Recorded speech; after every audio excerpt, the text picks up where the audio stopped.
దేశవ్యాప్తంగా assembly parliament నియోజకవర్గాల పునర్విభజన ఎప్పుడెప్పుడు ఉంటుందా అని చాలా కాలంగా ఒక ఉత్కంఠ, ఒక చర్చ నడుస్తుంది.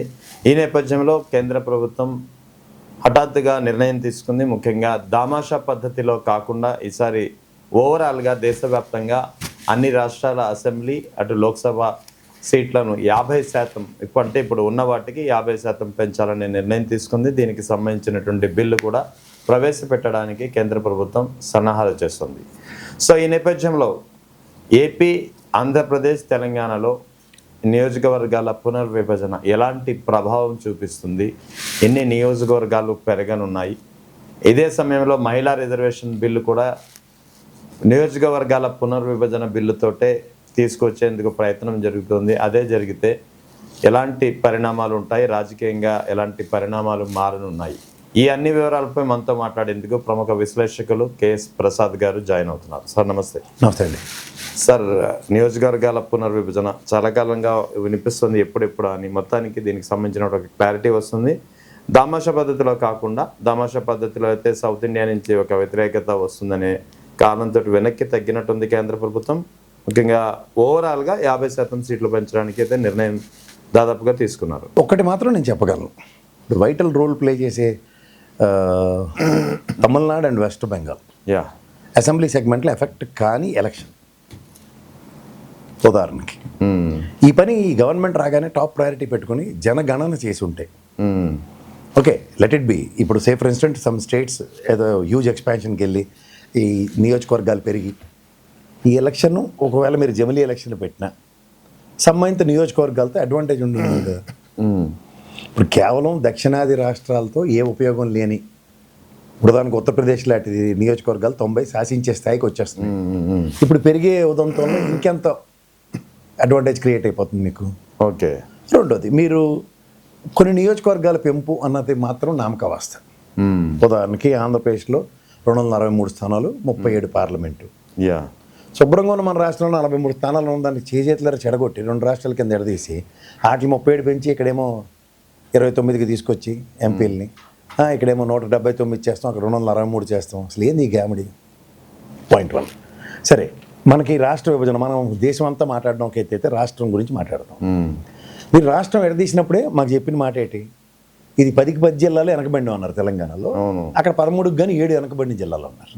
సరే, ఇప్పుడు అప్లిఫ్ట్మెంట్ కోసం పంచవర్ష ప్రణాళికల నేపథ్యంలో గతంలో రాజ్యాంగం ప్రకారం కొన్ని నియోజకవర్గాల్ని, వెనుకబడిన నియోజకవర్గాల కింద ఎస్సీ ఎస్టీ నియోజకవర్గాలని డిక్లేర్ చేసి 2 రాష్ట్రాల్లో ఉన్నాయి రిజర్వ్డ్ అని.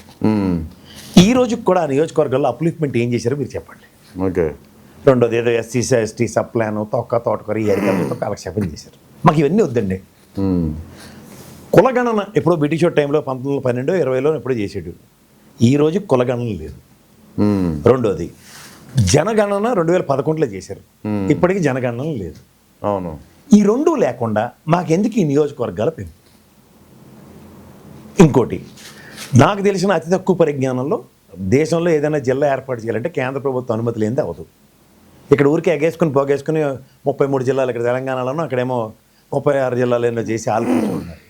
ఎవరికి ఉపయోగం? కేంద్ర ప్రభుత్వం నుంచి పార్లమెంట్ సెగ్మెంట్లకు అనుగుణంగా నియోజకవర్గాలు ఇవి ఒక గెజిట్ ఇవ్వండి. దానికి సంబంధించిన ప్రతి parliament segment district head quarters కింద పరిగణిస్తున్నాం. ఇక్కడ నుంచి దానికి ఒక కలెక్టర్, ఒక ఎస్పీ మేము అలొకేట్ చేస్తున్నాం. ఇలాంటి పనికొచ్చిన పనులు ఏవో చేస్తే ఒక నియోజకవర్గం డిస్ట్రిక్ట్ హెడ్ క్వార్టర్స్ కింద ఉంటుంది. దానికి ఒక కార్యాచరణ, అడ్మినిస్ట్రేటివ్ పరంగా కలెక్టర్ గారు ఉంటారు, ఎస్పీ గారు ఉంటారు, అడ్మినిస్ట్రేషన్ వింగ్స్ బాగుంటాయి. అలాగే ఈ ఎస్సీ ఎస్టీ సబ్ ప్లాన్ ఈ రోజు దాకా మెజరబుల్ ఫెయిల్యూర్ అనే చెప్తాను నేను. ఎవడు లబ్ధిదారులు అంటే ఇలా వేల మీద లెక్కెట్టవచ్చు. అయిన బ్యూరోక్రాట్స్ లేదా 4 సెక్టర్లు, బ్యాంకింగ్ సెక్టర్లోనూ సెక్రటరియట్లో పనిచేస్తున్న ఆ సామాజిక వర్గం వాళ్ళని వేలెత్తి చూపించడమే తప్ప ఓవరాల్గా సామాజిక వర్గ అప్లిఫ్ట్మెంట్లు జరగలే.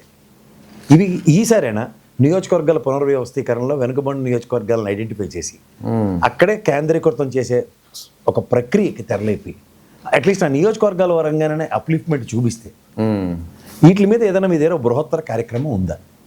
లేకుండా ఏదో ఎద్దినింది దూడకట్టిండి అన్నట్టు మీకు నచ్చినట్టుగా మీరు నియోజకవర్గాలు విభజించుకొని మాకు అనుగుణంగా ఉత్తరాదిన ఇలాగా, దక్షిణాదిని ఇలాగా, వాళ్ళతో పాటు తూతు మంత్రంగా ఇది కూడా చేస్తున్నాం. ఎందుకు ఈ ఫెయిలర్లు మాకు? అసలు జనగణన చేయడానికి వచ్చిన కష్టం ఏంటి? ఎందుకు చేయలేకపోతున్నారు? ఇది కదా సీరియస్ అప్రహెన్షను. జనగణన ఏప్రిల్ నుంచి స్టార్ట్ చేస్తామని చెప్తున్నారు కదా ఈ ఆల్రెడీ. తాగునీతలు ఎందుకు సార్ నాకు అర్థం కాదు.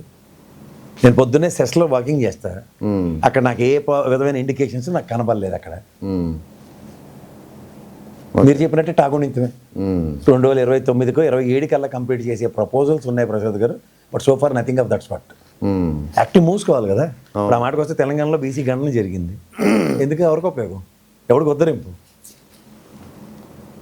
ఇప్పుడు మనకు దేశవ్యాప్తంగా కులగణన చేయడానికి మీకు వచ్చిన కష్టం ఏంటి?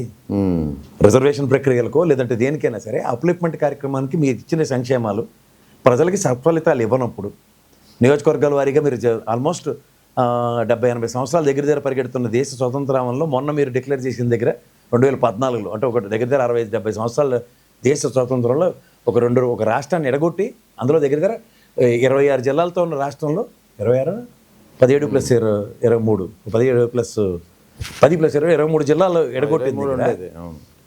ఏకంగా 17 జిల్లాలు ఒక రాష్ట్రంలో వెనకబడి ఉన్నాయంటే మీరు ఏ ప్రాతిపదిక మీద దేశాన్ని ముందుకు నడిపించారో ఆలోచించుకోండి ఒకసారి. అప్పటిదాకా మమ్మల్ని ఉద్ధరించింది బీజేపీ కాంగ్రెస్ వాళ్ళు. మా అయితే ఒకసారి ఎవరికి ఉపయోగపడిన వీపీ సింగ్ తప్ప ఇంకెవడ ఉద్ధరించారు మమ్మల్ని? కానీ తగుదనమ్మా అని మాత్రం రాష్ట్రాలను విభజించేస్తారు. సో ఇవన్నీ కనబడుతున్నప్పుడు ఈ జనగణన అండ్ కులగణన అండ్ నియోజకవర్గాలు అప్పుడు చేయండి. ఇప్పుడు సే ఫర్ ఇన్స్టెంట్ మన సెగ్మెంట్లో బీసీ ఎక్కువ ఉండొచ్చు, బీసీ నియోజకవర్గాలు డిక్లేర్ చేయండి. 67% నాకు if my prediction is not wrong, more than 67% బీసీలు ఉన్నారు దేశవ్యాప్తంగా. ఎంతసేపు మైనారిటీ కమ్యూనిటీస్ అంటే ఇక్కడ ఓల్డ్ సిటీ అనా ఇవ్వండి, మైనారిటీ నియోజకవర్గాలు ఇవ్వండి. ఆదిలాబాదు, నిజామాబాద్ ఇలాంటి పరిసర ప్రాంతాల్లో మైనారిటీ నియోజకవర్గాలు ఇవ్వండి. అప్లిప్మెంట్కి డిజైన్ ప్రోగ్రామ్ డెవలప్ చేయండి. ఏది చేయకుండా ఎద్దినిందంటే దూడ కట్టేయండి అని మాకు ఫీలర్లు కొడుతూ ఉన్నాం. ఈసారి ఇద్దరు, ఒకడు ఎన్డీఏ కూటమిలో బీహార్ నుంచి గెలిచిన వాళ్ళు, ఆంధ్రప్రదేశ్ నుంచి గెలిచిన వాళ్ళు నోట్లో నాలుక లేని దౌర్భాగ్యం దాపరించింది. ఆడ ఆడుతున్న కోతాటకి వీళ్ళు తానాట తందానా బ్యాచీళ్ళు స్వయం ప్రతిపత్తిని కోల్పోయారు. అంచేత విపత్కర పరిస్థితులు. ఒకవేళ ఈ కేంద్ర ప్రభుత్వం పార్లమెంట్లో బిల్ ప్రవేశపెడితే లోక్సభలో అయితే వాళ్ళకి మెజారిటీ ఉంది, 2/3 వచ్చేస్తుంది. రాజ్యసభలో బీజేపీ కానీ ఎన్డీఏ కానీ 2/3 మెజారిటీ వచ్చే అవకాశాలు లేవు. మరి ఇది ఇతర పార్టీలు ఇంకా ముఖ్యంగా కాంగ్రెస్ అమిత్ షా తలుచుకుంటే ఫ్లోర్ మేనేజ్మెంట్లో కింగ్ అండి. కాంగ్రెస్ మద్దతు లభిస్తుందంటారా మరి? సార్ అందరూ అవకాశవాద రాజకీయాలు. ఏం రాష్ట్ర విభజన అప్పుడు బీజేపీ కూడా సహకరించలేదు కాంగ్రెస్కి, అలాగే ఉంటుంది. ఇదంతా హ్యాండ్ ఇన్ గ్లోవ్ బిజినెస్ అవుతుంది, పైకే నటిస్తూ ఉంటారు. అదే 2029లో కొత్త నియోజకవర్గాల పునర్విభజనతో ఎన్నికలు జరుగుతాయి. I don't think so. దీనికన్నా ముందు రేవంత్ రెడ్డి గారి కాంట్రడిక్షన్ స్టేట్మెంట్ ఒకటి ఉంది, మీరు గమనించారా? అవును, ఒక ముఖ్యమంత్రి స్థాయిలో మాట్లాడిన మాట కన్నా ఎవడో వచ్చిన గాలి కబురు ఇంపార్టెంట్. ఏం మాట్లాడి రేవంత్ రెడ్డి గారు చాలా క్లియర్గా చెప్పాడు, ఇవి నియోజకవర్గాల పునర్వ్యవస్థీకరణ జరగట్లే, మహా అయితే జనగణన జరుగుతుంది, ఎలక్షన్స్ మే ఏది జమిలీ ఎలక్షన్స్ వస్తాయి, elections May delay for another 6 more months. Another 6 more months, okay. 29 ఆ ప్రాతిపదిక మీరు మాట్లాడండి. సరే, ఒకవేళ జరిగితే ఏపీ గురించి తెలుసుకుందాం ముందు. ఏపీలో ఇప్పుడున్నటువంటి 175 కాస్త 262 లేదా 263కి పెరుగుతాయి. అటు పార్లమెంట్ 25 నుంచి 38కి పెరుగుతాయి. పెరిగితే ఇప్పుడున్న కూటమి ప్రభుత్వానికి అది లాభపడుతుందా లేదా వైఎస్ఆర్ కాంగ్రెస్ పార్టీకి లాభపడుతుందా అంటే మీరేం చెప్తారు? ఖచ్చితంగా కూటమికి, మొహమాట లేకుండా చెప్తున్నా. ఇలాగా సింపుల్ సార్. మీరు లాస్ట్ టైము విజయసాయి రెడ్డి ఉన్నప్పుడు ఈ ఓటర్ లిస్టులోంచి తొలగింతలు మళ్ళీ చేర్చివేతలు జరిగాయి. ఇంకెవరికి అవగాహన లేదు వైఎస్ఆర్సీపీ నుంచి. నేను చెప్తున్నాను, డెలిబరేషన్ స్టేట్మెంట్ ఇస్తున్నా. ఓకే, దాని మీద ఏ విధమైన ఎక్సర్సైజ్ వాళ్ళు చేయలేదు. ఆఫ్టర్ విజయసాయి రెడ్డి 2 సార్లు వాయిస్ ఇచ్చాడు. అక్కడ తెలుగుదేశం నుంచి టీడీఎల్పీ సురేష్ అనే ఒక అతను నాకు తెలుసు. అతను నేను చాలాసార్లు చెప్పాను, మళ్ళీ చెప్తున్నా, ఒక లబోరియస్ ఎక్సర్సైజ్ చేశాడు. ఓకే, ముఖ్యంగా ఆడపిల్లలు ఇక్కడ పెళ్ళి ముందు ఒక ఓటు, పెళ్ళైన తర్వాత ఒక ఓటు, అవి తొలగించడంలో సఫలీకృతం అయ్యాడు. జనన మరణాల డేటా పెట్టుకున్నోటి లిస్టులో తొలగించగలిగాడు. ఈ ప్రాతిపదిక మీద మీరు నియోజకవర్గ పునర్వ్యవస్థీకరణ జరుగుతున్నప్పుడు రూలింగ్ గవర్నమెంట్కే first in first out failures వస్తాయి కదా. అవును, ఎక్కడ ఏది ఇప్పుడు సే ఫర్ ఇన్స్టెంట్ పార్లమెంట్ సెగ్మెంట్లో కానీ 263 అసెంబ్లీ సెగ్మెంట్స్లో వైఎస్ఆర్సీపీ ఓటు బ్యాంక్ ఉన్నదాన్ని చీల్చడానికి ఉపయోగపడుతుందా? ఉపయోగపడదా? మనకు దరిద్రం ఈ వాలంటరీ వ్యవస్థ ధర్మం అని మొత్తం అనా పైసలతో డేటా షీట్లు ఉన్నాయి ప్రతి ఒక్కటి దగ్గర, వైఎస్ఆర్సీపీ వాళ్ళ దగ్గర తప్ప. మీరు జాగ్రత్తగా గమనించండి. తెలుగుదేశం వాడికి ఎంత అడ్వాంటేజ్ ఉంటుందంటే వాళ్ళ దగ్గర ఒక బ్రహ్మాండమైన టీం ఉంది. సురేష్ లెట్ చేసాడు దాన్ని, అది విజయసాయి రెడ్డికి మాత్రమే తెలుసు. టీడీఎల్పీ సురేష్ ఎప్పుడైతే దాన్ని ఇంటర్నేషనల్ డేటాతో కొట్టడం స్టార్ట్ చేశాడు, ఈ డేటా సెంటర్లు ఇంటర్నేషనల్లో పెట్టి కూర్చున్నారు. అవును, వైఎస్ఆర్సీపీ నుంచి ఏదైనా వాయిస్ రాగానే 4 సార్లు అటాక్ కొట్టగానే ఎక్కడ వాళ్ళు అక్కడ గప్చిపోయారు. That is one of the failure for YSRCP. సీరియస్గా అది దాని మీద ప్రాథమిక అవగాహన కేవలం విజయసాయి రెడ్డికి ఉంది. నేను మొహమాట లేకుండా చెప్తున్నా. ఫస్ట్ ఇనీషియల్ డేస్లో ఇది జరుగుతున్నప్పుడు అటాక్ ఫ్రమ్ విజయసాయి రెడ్డి చూడండి ఎలక్షన్ కమిషన్కి. ఆ తర్వాత నుంచి అలాంటి అటాక్ ఇచ్చినోడు వైఎస్ఆర్సీపీలో ఎవరు లేడు. అక్కడ అడ్వాంటేజ్ తెలుగుదేశం మోటర్. స్థిరంగా ఒక ఓటు బ్యాంక్ ఉంటుంది. ఉదాహరణకి రాయలసీమ ఎగ్జాంపుల్ చెప్తాను మీకు.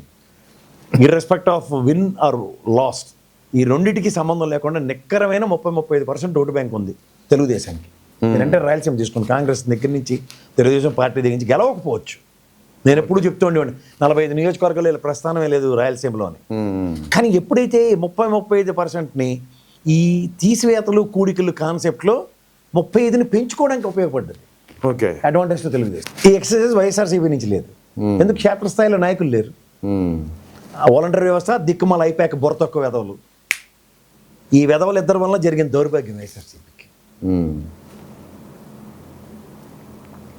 ఆ క్రూషియల్ జంక్చర్స్లో ఒక వైటల్ రోల్ ప్లే చేసే వ్యక్తులు కరువుడు పడ్డారు. ఇది రిపీట్ అవుతుందని గ్యారంటీ ఏముంది? ఓకే. సో ఇప్పుడు నియోజకవర్గాల డీలిమిటెడ్, అదే కాన్స్టిట్యున్సీస్ డీలిమిటేషన్ జరిగితే కూటమి ప్రభుత్వానికి ఎక్కువ లాభం చాలా ఉంటుంది. రూలింగ్ గవర్నమెంట్కి ఎలా ఉంటుందంటే సార్, డేటా ఎప్పటికప్పుడు మ్యానిపులేట్ చేయడానికి, డేటాని అప్డేట్ చేసుకోవడానికి, డేటాలో ఉన్న లోకల్ ముఖ్యంగా సామాజిక వర్గాల పరంగా ఈక్వేషన్స్ నడుస్తున్నాయి ఇప్పుడు ప్రజెంట్. మనకి ఒక స్లోగన్ ఉంది కదా, నా ఎస్సీలు నా బీసీలు నా ఎస్సీలు అంది. ఇది ఇక్కడ రోల్ ప్లే చేయడానికి డిఫరెంట్గా నెగిటివ్ ఆస్పెక్ట్ ఉంటుంది.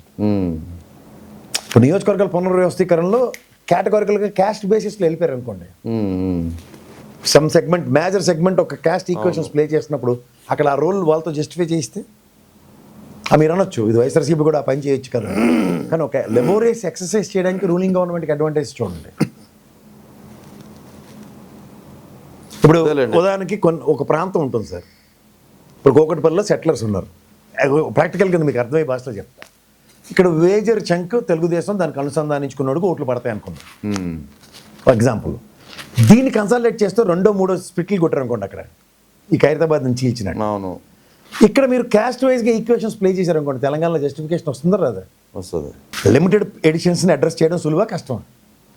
అవును, ఆ లిమిటెడ్ ఎడిషన్స్ రూలింగ్ గవర్నమెంట్కి ఎక్కువ ఛాన్స్ ఉంటుంది. అందులో వీళ్ళు నోలిపితే అబద్ధాలు, వీళ్ళు ఇచ్చి డెలిబరేషన్స్ ఎలా ఉంటాయి, ఈ కార్పొరేషన్కి ఎంత, దీనికి ఎంత వేలం పాటలు, చీట్ల పాటలు, మార్గదర్శి సిటీ పాటలు మొదలెట్టేస్తారు. ఒక క్రిటికాలిటీ, క్రూషియల్ జంక్చర్లో ఎలక్షన్ ఇంజనీరింగ్లో డబ్బులు తీయడంలో చంద్రబాబు నాయుడు మించిన లేడు. దానికి ప్రాక్టికల్ ఎగ్జాంపుల్ పసుపు కుంకుమ. 6% ఓట్ బ్యాంక్ సస్టైన్ అయింది సార్, ఎక్కడ కోల్పోయే దగ్గర. ఈ 124 స్థానాలు చూడండి, మనది వైఎస్ఆర్సీపీ ఎంత పోయిందో, అలాంటి 151 వచ్చినప్పుడు అంత బ్యాంక్ ఉండుంది విత్ హ్యూజ్ ఇంపాక్ట్. కానీ అక్కడ ఎలక్షన్ ఇంజనీరింగ్లో సక్సెస్ అయ్యాడు చంద్రబాబు నాయుడు. ఇలాంటి క్రిటికాలిటీ ఇక్కడ లేదు. సరే, ఇక్కడ మాట్లాడితే ఎప్పుడు మనం ఎప్పుడు ఉమెన్ రిజర్వేషన్ బిల్ కూడా దీంతో పాటే అమలు చేయాలని చెప్పి ఒక నిర్ణయం ఉంది. అదే జరిగితే దాదాపు 262 లేదా 63 ల్యాండ్ అవుతాయి ఏపీలో. అటు తెలంగాణలో 179 సీట్లు. అంటే దాదాపు 70 నుంచి 80 మంది మహిళా అభ్యర్థుల్ని తీసుకురావాల్సి వస్తుంది. ఇది సాధ్యమైపోయినా ఇంకో ఆప్షన్ లేదు కదా. కొంగుచాడు భర్తలు చాలా మంది ఉంటారు. అప్పుడు కొంగుచాడు భర్తలు రాజకీయం స్టార్ట్ అయిపోతుంది. అందులో వెనకబడరు. నియోజకవర్గం చేదాటిపోకుండా చూసుకోవడంలో వాళ్ళు మించిన వాళ్ళు లేరు రాజకీయ నాయకులు. ఈ షెడ్యూల్ కాస్ట్ రిజర్వేషన్స్ అవి ఎలా ఉండిపోతున్నాయి? షెడ్యూల్ టైప్ రిజర్వేషన్ అదే చాలా క్రిటికల్ ప్లే చేస్తాయి సార్. ఇప్పుడు బైరెడ్డి సిద్ధార్థ అవి కూడా పెరగాల్సి ఉంటుంది. ఇప్పుడు బైరెడ్డి సిద్ధార్థ నియోజకవర్గంలో is focusing more and more. If I'm not wrong, ఈ టర్మ్ నెక్స్ట్ టర్మ్కి అతని నియోజకవర్గం డీలిమిటేషన్ నుంచి వెళ్తుంది. ఓకే, అక్కడ లీడర్ రీప్లేస్మెంట్ కనబడుతుంది. అలాంటివి ఎన్ని దగ్గర జరుగుతున్నాయి?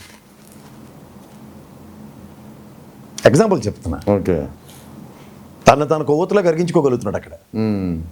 సాధారణంగా పొలిటికల్ ఆస్పిరేషన్స్ ఎట్లా ఉంటాయి? ఏదో ఒక నియోజకవర్గంలో నెక్కచ్చిగా పని చేసుకుంటే అన్న దగ్గర యువకుడు ఖర్చు ఫేస్ ముందే కూర్చున్నాడు. అడ్వాంటేజ్ ఉంటాయి, డిసడ్వాంటేజ్ ఉంటాయి. I'm not contradicting it. But దానికి ఒక నాయకుడు ఆ విధంగా ఎమర్జీ కనబడుతున్న ఉదంతాలు చెప్పండి.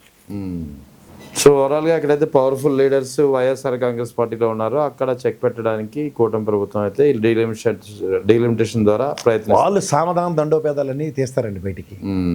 ఫోకస్డ్గా పనిచేసి విజయసాయి రిలేటెడ్ ఎత్తి కూర్చోబెట్టగలిగారు పక్కకి అవును, కుటిల రాజకీయాలతో. ఆబ్వియస్లీ ఇక్కడ ఎవరికి ఉపయోగపడిన సుజనా చౌదరిని, సీఎం రమేష్ని ఎక్కడ వేసుకుని చెంకలు వేసుకుని తిప్పినా చెంకలో ఒక సగ్గట్ల బ్యాచ్.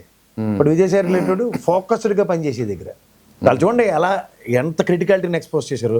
విజయసాయి రెడ్డితో ఈ ఎలక్షన్కి సంబంధించిన విషయంలో ఓటర్ లిస్ట్ అవకతవకలు ఎక్కడ ఎమర్జీ ఎస్టాబ్లిష్ అవుతుందో దాని దగ్గర సైడ్ చేయించగలిగారు. బాలినేనితో ఎప్పుడైతే కేసులు ఉన్నాయో ఎలక్షన్ కమిషన్ మీద ప్రెషర్ పెరుగుతుందని కానీ బల్లి పురుగుతున్నట్టు పార్టీలో చేర్చేసుకున్నారు. ఏ విషయంలో చూసినా వైఎస్ఆర్సీపీకి డిసడ్వాంటేజ్ అడ్వాంటేజ్ మీరు చెప్పండి. అవును ఖచ్చితంగా. ఒక క్రిటికాలిటీ ఎస్టాబ్లిష్ అయ్యి ఎమర్జీ అవుతున్న దగ్గర అడ్వాంటేజ్ వీళ్ళ పక్క మౌల్డ్ అవుతున్న దగ్గర ప్రతిసారి పెరుగులో చెట్టు నడిచినట్టు నంచేస్తున్నారు వీళ్ళని. ఇది గమనించట్లేదు ఎవరు. ముఖ్యంగా 262 నుంచి 263 సీట్లు పెరుగుతాయి. ఈ జిల్లాల వారీగా లేదా ప్రాంతాల వారీగా ఉత్తరాంధ్ర, సెంట్రల్ కోస్తా, దక్షిణ కోస్తా అడ్వాంటేజ్ మాత్రం రాయలసీమ, ఉత్తరాంధ్రకి ఎక్కువ. ఏ ప్రాంతానికి ఎక్కువ పెరిగే అవకాశాలు ఉన్నాయి? ఎక్కువ ఉత్తరాంధ్ర అండ్ రాయలసీమ ఉత్తరాంధ్రకి అక్కడ ఎక్కువ పెరుగుతాయి. అక్కడ ఎక్కువ పెరుగుతాయి. ఎందుకు అలాగా? అంటే క్రిటికల్ జోన్స్ ఉన్నాయి అక్కడ.